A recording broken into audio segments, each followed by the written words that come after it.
As an individual who has spent many years wandering the internet, there are two things I've learned. The many strange disturbances of Rule 34, and that the people of the internet are extremely weird. Of course, I'm not one to judge, but hey, might as well embrace the insanity. After all, I like to say that there's no such thing as normal. Video games portray this very well, to the point that one man's weird is another's bread and butter. Weird video games are about as common as seeing a car on the road, but not every game is as weird as it can be, as many have seen. Many countries vary in weird, Japan, but in the end, all have the same thing in common. As rules go, the weirder the better, and more points the more I question the human race's decisions. We might be broken.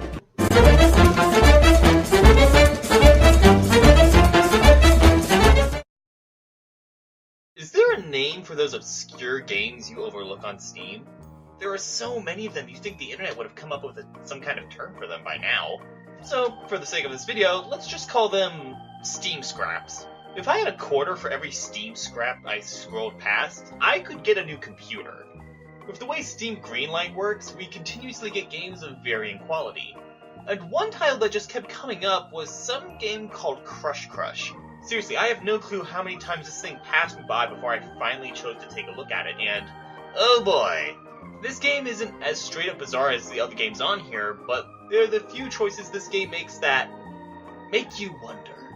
Crush Crush is a clicker game. Kind of. You know, like Cookie Clicker, but with cute anime girls. Doesn't sound that odd, but like I said, it's those few odd choices that really make it a special. For example, most games like this have no protagonist shown, like in Hoonie Pop. You play as some white blob, and that's not just for a blank character slate, the girls reference your appearance on multiple occasions. And speaking of the girls, the cast is pretty weird too. At first, it starts out fine. You got a tsundere, a gamer girl, a maid, a Vocaloid, a dark sorceress, and that's a bear. That is most definitely a bear. Why is there a bear? We already had the cat girl for the furries out there. Was a bear in a bonnet and such as really necessary? Ugh, I need a drink.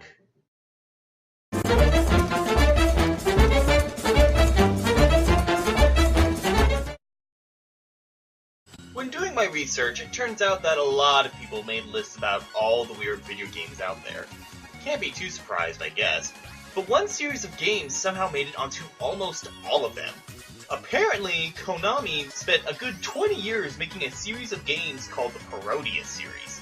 A series of very odd space shooter games, and the one turn-based RPG.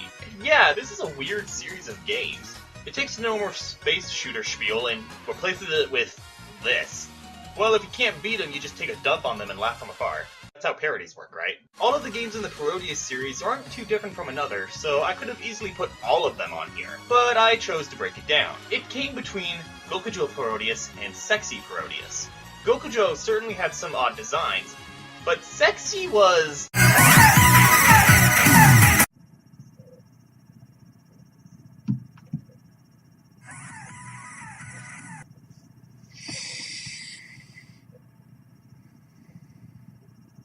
I think I'm gonna go with Sexy Parodius.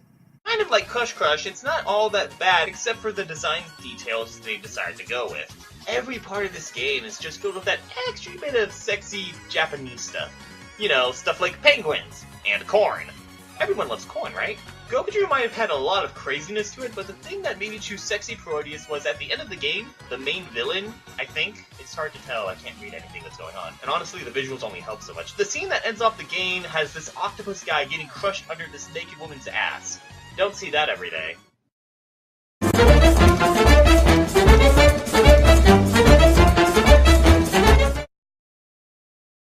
Ladies and gentlemen, allow me to introduce you to Takeshi Kitano, mostly known as Beat Takeshi.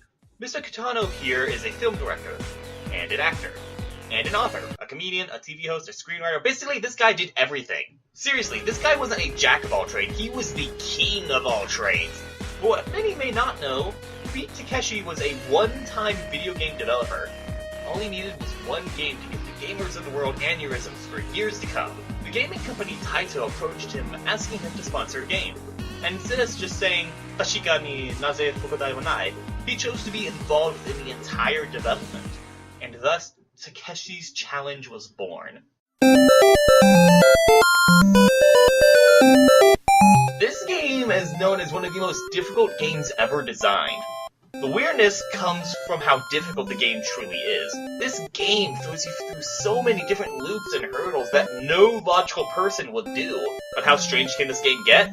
Well, the way you beat the game is by closing out your bank account, divorcing your wife, quitting your job, learning how to hang glide and how to play shamisen, fail at playing pachinko, and it gets weirder from there. Not to mention weird parts of the game require you to leave the game alone for an hour, killing an innocent old man, avoid the Yakuza, or if you want to avoid everything I just mentioned and jump to the final level, you can just throw, and this is no joke, 30,720 punches in the game's menu screen. Why the hell would you have that alternative?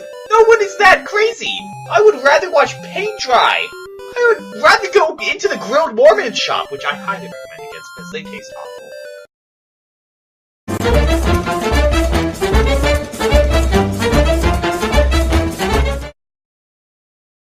When browsing Steam, there are some consistent styles of games you see over and over again. RPGs, platformers, and from what seems to be the most popular, simulators. The number of weird simulator games out there is astonishing. Shower with Your Dad Simulator, Goat Simulator, Cow Milking Simulator, NSFW Simulator, the list goes on. Oh, but we have left out the crowning king of weird simulators. That being dating simulators, where Hatuful Boyfriend reigns supreme.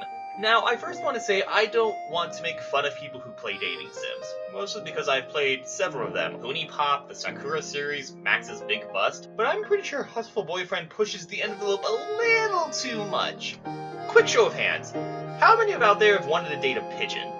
Many of the weird games out there, and the ones on this list, tend to have a lot of odd details that make it a really weird game. However, Hatuful Boyfriend isn't that far off from other dating sims. Dating sims are all about the characters you come across and all traits and characteristics they have. Come to think of it, it's kind of like real life. In this game, every love interest is a goddamn bird, with beady, black, soulless eyes that stare into the very depths of your being. That's not attractive, like, at all. But the icing on top of this already strange cake is that you play as a human girl. How does that work? I wasn't the best at biology, but I'm fairly certain you can't make a baby with a lady and a bird. They don't mix, so why? Why?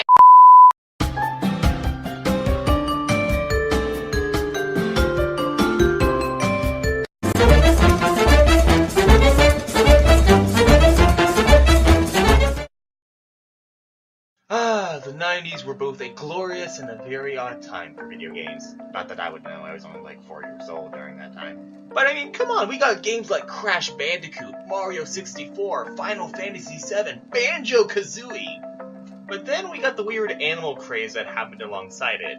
You know, games like Bubsy 3D, and that one game where you play as a glove for some reason.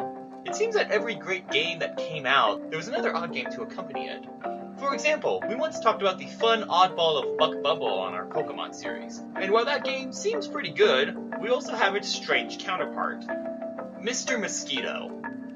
Of all the games on this list, I think this is the one I would want to be in the meeting room where they pitched this game. Hey boss, I have a great idea for a new video game.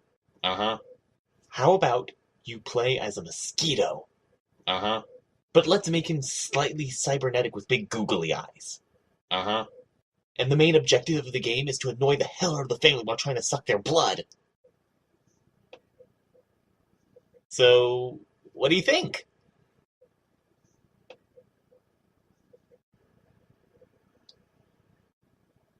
I think it's fucking brilliant! Let's make 2 of them! That's not a joke. They actually made 2 of them. Look it up. That pretty much sums it up. You play as this thing while flying around the Yamada house and try to not die, as you attempt to suck their blood to beat the level, avoiding the family, bug spray, and okay then! I guess this is the reason it's rated teen. But I think the reason I put it on this list has to be the noise and action you have when sucking blood. I just find it disturbing. Ugh, just go to the next segment already.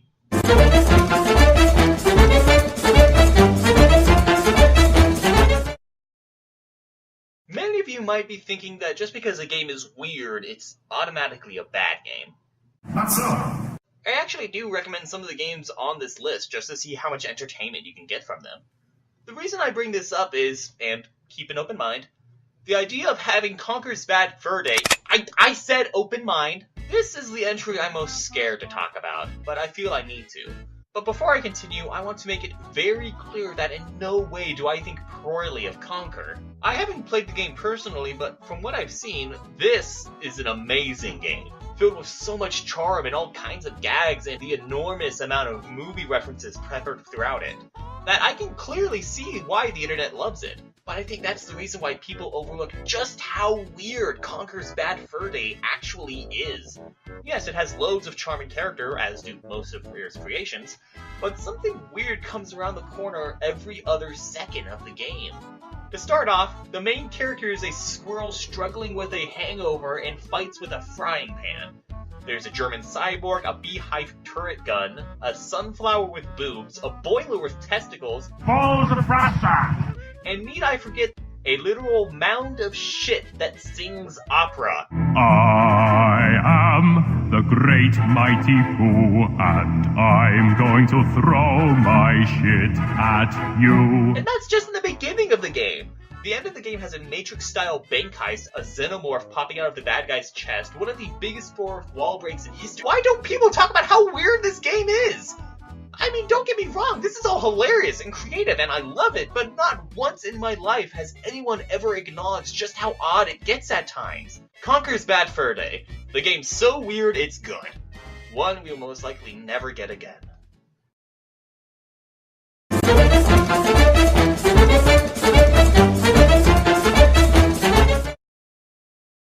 All of the games we've been talking about so far have been very bizarre. However, it's time to dive into a game that is not only excruciatingly weird, but gives off a huge amount of nightmare fuel. Now, it's time to play with Seaman. I can't even say that with a straight face. Alrighty everyone, time for me to explain all the fun times I had while playing with my Seaman. And while I could just go off make this segment one big masturbation joke, I should probably give you guys some context. Because it's not the Seaman you think it is as you laugh or cringe to yourself, because it's actually spelled out as Seaman.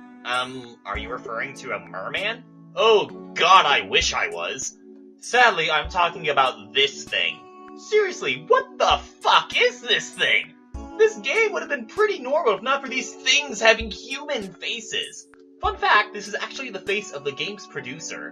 Why he wanted to be a Seaman, I don't want to know. But sadly, diving deeper into this rabbit hole only raises more concerns for this company's sanity. For one, the game has a narrator. That narrator is fucking Spock! The water's temperature is key to the hatching of the egg. Once hatched, the Nautilus will play a very important role in Seaman's development. Of all the people to talk about a new species, I guess this makes sense. But the ultimate nail in this coffin is the fact that these things talk. No joke. This game uses the microphone, and you're able to ask these things questions. And, probably worse, they answer back with a surprisingly smart AI. All right, let's try this again. I asked you what you and your friends talk about. Well, I'll just make something up. Games? Cool. Your friends must enjoy gaming as well. Oh my god, I think I'm gonna hurl.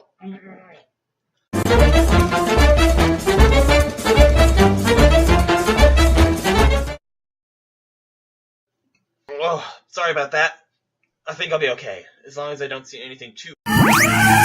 Jesus Christ, why? I have so many questions. The biggest one being, what the hell am I looking at?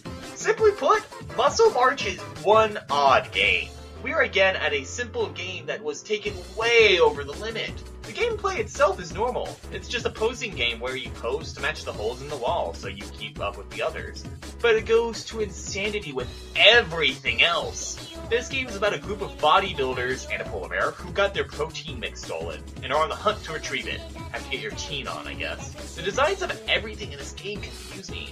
Just look at the character roster. That's right, just soak up those nightmares. Not even the backgrounds are safe. Most people would focus on the pose you should be making, rightfully so, but goddamn, all the people's interactions going on around you. Also, the combo meter. Why is there a giraffe on the combo meter? Why are there rabbit people? Why are there so many flamingos in space? Nothing makes sense! I know to enjoy some games you need to abandon most logic to understand them, but I would like to keep what little common sense I have. I kind of need it.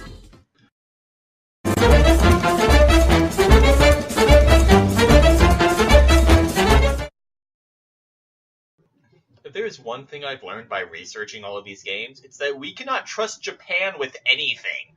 I mean, sure, we've gotten some of our greatest video games from Japan, as well as cars and all sorts of fun toys, and I fucking love sushi too. But Japan has been known to take any kind of mundane task and raise it up to extreme levels. The Grilled Mormons have proved that already. And you know what? I, for one, have always found horse racing to be pretty boring. How about we give that to Japan to tweak a little? Now that's more like it! Ladies and Yetis, place your bets, because it is time for Japan World Cup!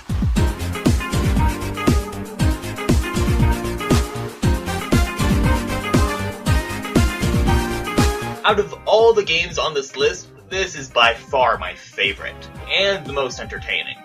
Like other games on this list, it is a simple concept taken to the edge of insanity. But oh my god, is it amazing!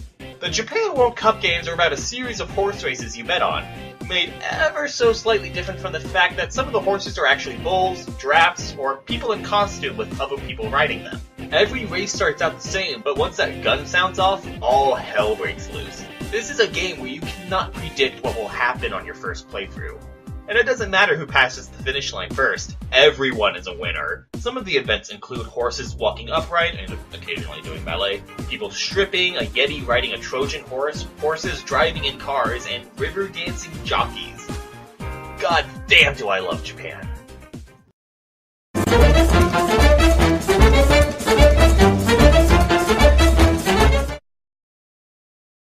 Despite the federal laws I have broken, I am a good boy.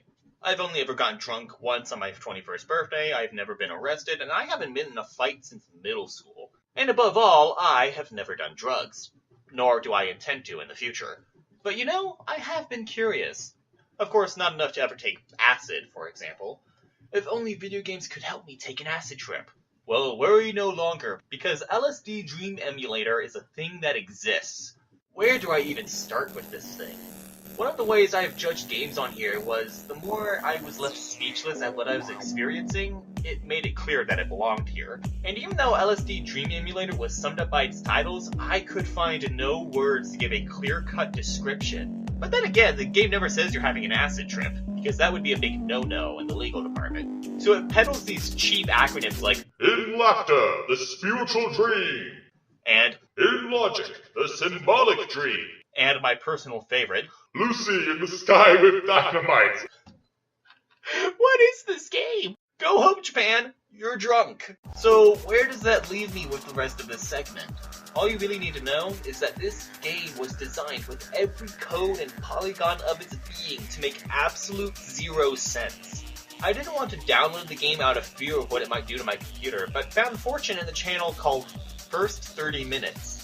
Not even 10 minutes in and I lost count of all the times I said, what the fuck is happening? Just a moment ago I was being eaten by a lion, then I fell off a cliff and found myself in the middle of a sumo wrestling match.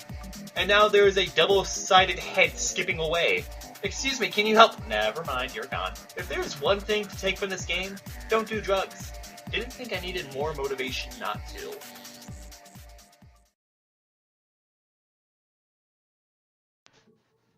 Hey Starbites, thanks for watching. I hope you enjoyed this. Personally, it wasn't as fun as making overalls, but I think it came out okay. As I said before, if you have an idea for a countdown you want to leave behind, just go ahead and leave it down in the comments. But then again, I already have a plan for my next one, as well for a big countdown project after that. So, what is my next one? Well, Nintendo did announce a new game recently, and I think I'll just leave it at that. Anyway, my Starbites, I'll be sure to see you next time. Bye-bye!